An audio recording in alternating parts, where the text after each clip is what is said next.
আচ্ছা, কোনোদিন কাককে শুনেছি বলতে যে একটা লটারি টিকিট কেটে বড় লোক হতো না? কথা বলে না। কাকও জানে এই পৃথিবী বেশি দিনের নয়, খেয়ে পরে কোনো রকমে উঠে চলে যাচ্ছি, শান্তিতে আছি, এটাই যথেষ্ট। কথা বলে না। অথচ একটা কাজের কাপড়ের দোকান নাই, একটা বাগের হার্ডওয়ার্সের দোকান নাই, একটা হাতির টাইলসের দোকান নাই। কেন? হাতির পেট বড়, দোকানটাও বড় দরকার। খালি আল্লাহর শুকরিয়া আদায় করে বলে এদের সব আল্লাহ খাবার জুগিয়ে দেয়, এরা শুকরিয়া আদা করে আরামের সঙ্গে বেঁচে আছে। খালি মানুষ নেমো হারাম বলে শুকরিয়া আদা করে না বলে এদের খালি অভাব হয়, বাকি কারোর অভাব নাই। কি কথা ঠিক কিনা ভুল বলে? এই যে সুগার পেশেন্ট আপনার জন্য চিত্তরঞ্জন নিয়ে এসেছে, মানে হালকা মিষ্টি খাবার নিয়ে এসেছে, সন্দেশ ছানা। কথা বলে না। এই যে ছানা নিয়ে এসেছে, এই ছানাটাকে যখন আপনার বাড়িতে জলসায়, আপনার এলাকায় জলসা শুনবে বলে এসেছে, ওই প্যাকেটে করে ছানা নিয়ে এসেছে। ওই ছানাটাকে নিয়ে আপনি বললেন বিবিকে, বললেন বিবি এই রাতের বেলা আর খাবো না, রেখে দাও, সকালবেলা চামুড়ি যখন খাবো তার সঙ্গে জামাইয়ের নিয়ে আসা চিত্তরঞ্জন বা ওই ছানা সকালে খাবো বলে কি করলেন, ওই ছানাটাকে তাকের ওপরে তুলে রেখেছেন। রাত 1:30টা থেকে লাল পিঁপড়ের দল এসে হাজির। রাত 1:30টার সময় থেকে লাল পিঁপড়ে দেখা যাচ্ছে একবারে লাইন দিয়েছে। কোথায়? আপনি খাওয়ার আগে আপনার ছানা খাচ্ছে কে? লাল পিঁপড়ে। তো লাল পিঁপড়ে ইচ্ছা মতো ভোর পর্যন্ত, সকাল পর্যন্ত খেলো, আপনি যতক্ষণ দেখেননি খেয়ে গেল। সকালবেলা দেখে খুব রাগান্বিত হলেন, রেগে গেলে, রেগে গিয়ে বলে জামাই নিয়ে এলো, আমাকে খেতে দিলনি, তার আগে খাওয়া শুরু করলো। রেগে গিয়ে কেউ বলে ধুয়ে খাবো, কেউ বলে খাবোই নি, পুকুরে ফেলে দেবো। তো যা পারলেন করলেন। কিন্তু এই রাতের বেলা 1:30টার সময় যে লাল পিঁপড়ের দল এসে এই যে ছানা খেতে শুরু করলো, তার নাকেতে কে খান খুশবুটা পৌঁছালো, কে তাকে জানালো যে অমুকের জামাই সন্দেশ নিয়ে এসে রেখেছে, তুই তাড়াতাড়ি যে মেরে দে। এটা কে তাকে জানালো?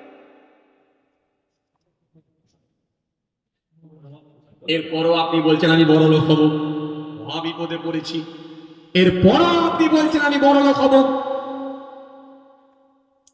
এই যে বড় লোক হওয়ার চিন্তা, আরে বাবা সবাই যদি বড় লোক হবে তো গরিব কে হবে? সবাই যদি বলে 3 তলা করে বিল্ডিং বানাবো, তাহলে ওই 3 তলা করে বিল্ডিং যদি সবাই বানায় তো প্লাস্টার করার লোক থাকবে? মুশকিল তো। প্লাস্টারটা করবে কে? আরে বাবা সবাই যদি 3 তলা বাড়ির মালিক হবে, ট্রাক্টরে করে ইট কে নিয়ে আসবে? কথা বলে না। আরে বালি নিয়ে আসার লোক পাবেন, লেবার পাবেন, মিস্ত্রি পাবেন। আপনাকে বুঝতে হবে এই পৃথিবীর জমিনে সবাই সমান বড় লোক হবে না। কেউ একটু বড় লোক, কেউ তার থেকে, কেউ তার থেকে, কেউ তার থেকে, কেউ তার থেকে, কেউ তার থেকে, কেউ তার থেকে। এই পৃথিবীর জমিনে আল্লাহ এইভাবে হিসাব করে সাজিয়ে দিয়েছেন, যাতে করে একজনের কাজ আর একজন করবে, তার একজনের কাজ আর একজনা করবে। এই একে অপরের সঙ্গে আল্লাহ একটা যোগ, একটা সূত্র বানিয়ে দিয়েছেন। সুতরাং এটা যদি না থাকে, কাজের লোক থাকবে না, করবার লোকের অভাব হয়ে যাবে। এই জন্য পৃথিবীর জমিনে সবাই সমান বড় লোক হবে না। এরপরও আপনাকে আমি একটা কথা বলি, শোনেন। এরপরও যদি মনে করেন যে না বড় লোক হতে হবে, তারপরও বলি শোনেন, আল্লাহ বলে বান্দা নিরাশ হয়ে যাস না। ওই কোটি টাকার মালিকও যেভাবে কবরে ঢুকবে, তুই ছিটে বেড়া বাড়ির মালিক, তুই ভ্যান চালিয়ে খাস, তোকেও একই স্টাইলে কবরে ঢোকাবো। কাফনটাও কম দামা, একটু কমা বেশি করব না। আর লাইফ বয় সাবানটাও তার জন্য আলাদা, তোর জন্য আলাদা, এটাও করব না। একই সিস্টেমে যেখানে মাটি দেওয়া হবে সেখানেও কারোর জন্য টাইলস বানানো থাকবে না, আর তোর জন্য মাটি থাকবে না। একই জায়গায়, একই সিস্টেমে, একই পদ্ধতিতে দাফন করা হবে। ও বান্দা, তাহলে ভিতরের জায়গা আসল জায়গা তো আমি আল্লাহ ঠিকই রেখেছি, তাহলে তুই তোর মনকে কেন বোঝাতে পারলি না? আমার কথা কিছু বুঝতে পারছেন বাপ? এই কথা কিছু বুঝতে পারছেন? এরপরও আপনাকে আমি আর একটা কথা বলি, আমি মাঝে মধ্যে মনে পড়লি বলি, ভালো করে শোনেন। এরপরও যদি কেউ মনে করে বড়লোক হব, তাহলে আপনি আপনার পাড়ার থেকে বড়লোক হবেন, অন্য পাড়ার থেকে বড়লোক হবেন, কিন্তু মুকেশ আম্বানির থেকে বড়লোক হতে পারবেন না। ভারতবর্ষের জমিনে সব থেকে বড়লোক যিনি, তিনি হলেন মুকেশ আম্বানি বর্তমানে। হ্যাঁ, ভবিষ্যতে যদি আপনাকে আল্লাহ করে দেয় হতেও পারে, না হবার কিছু নেই। এখন আপাতত আমি হিসাব করে বলছি, ভারতবর্ষের জমিনে সব থেকে বড় লোক, ধনী লোক হলো মুকেশ আম্বানি। বলবেন হুজুর কি এমন আছে? 27 তলা বাংলো বানিয়েছে, বাংলোটা বানিয়েছে 27 তলা, বিল্ডিংটা করেছে 27 তলা, গোটা বাড়িটাই হলো বুলেট প্রুফ।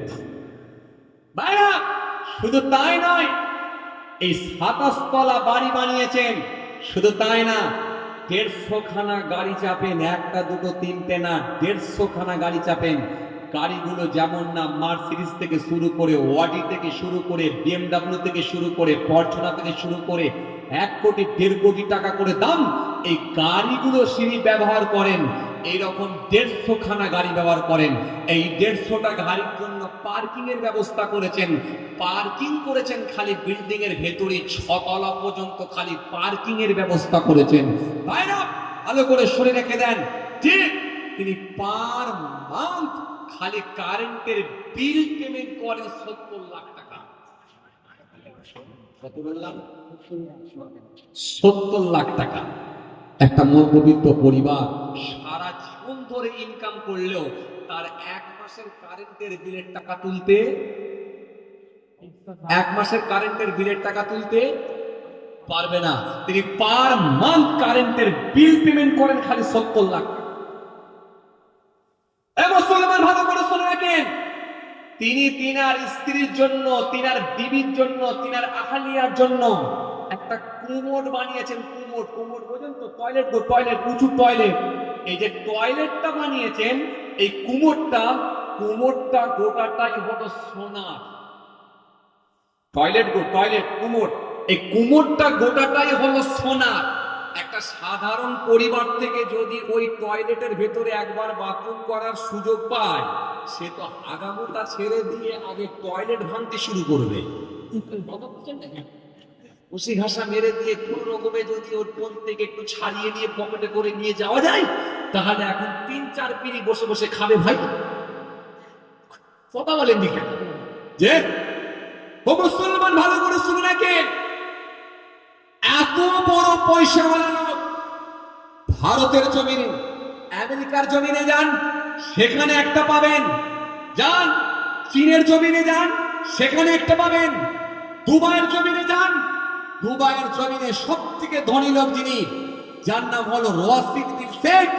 আপনাদের জানা আছে যে মানুষটা, যার বাবা এত পয়সার মালিক, একমাত্র ছেলে রশিদ বিন শেখ, যে হেলিকপ্টারে করে টিউশন করতে যান।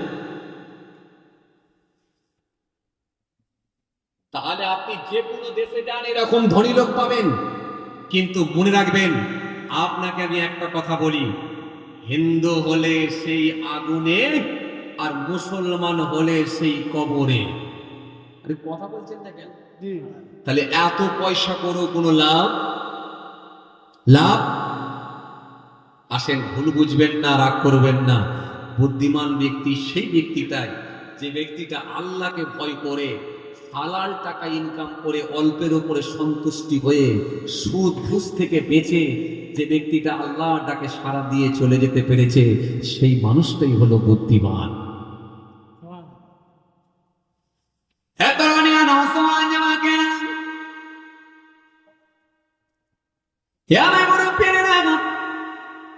বাবারা শুনে রেখে দিন, যে কথা আপনাদের বোঝাতে চাইছিলেন, আর সেই ব্যক্তিটা হলো কিনা, যে ব্যক্তিটা সুদ থেকে বেঁচে, ঘুষ থেকে বেঁচে, হারাম মুক্ত জীবন তৈরি করে, আল্লাহর পুষ্টির জন্য, নবীর ভালোবাসায় পৃথিবীর জমিনে কিছু সাতকায় জারিয়ার কাজ করে যেতে পেরেছে, ওই ব্যক্তিটাই হলো গিনার পৃথিবীর জমিনে যদি একটা করে যায়, কবরে পড়ে সব জারি থাকবে। এই জন্য আমি আপনাদের কাছে সাতটা বলেছিলাম, মনে হয়তো আপনাদের পড়ে যাবে, আর একবার বলি শোনো। যে রাসূলুল্লাহ বললেন, সাবউন তাজরি লিল আবদি বা'দা মাউতিহি ওয়া হুয়া ফি কবরিহি, মান আল্লামা ইলমান আও কাসারা নাহরান আও হাফারা বীরান আও গারাসা নাখলান আও বানা মসজিদান আও ওয়ারাসা মাসহাফান আও তারাকা ওয়ালাদান ইস্তাগফিরু লাহু বা'দা মাউতিহি। রাসূলুল্লাহ বললেন, পৃথিবীর জমিনে যদি কোনো ব্যক্তি একটা কাজ করে যেতে পারে, আমি রাসূলুল্লাহ বলি কিয়ামত পর্যন্ত আল্লাহ সওয়াব জারি রেখে দেবে।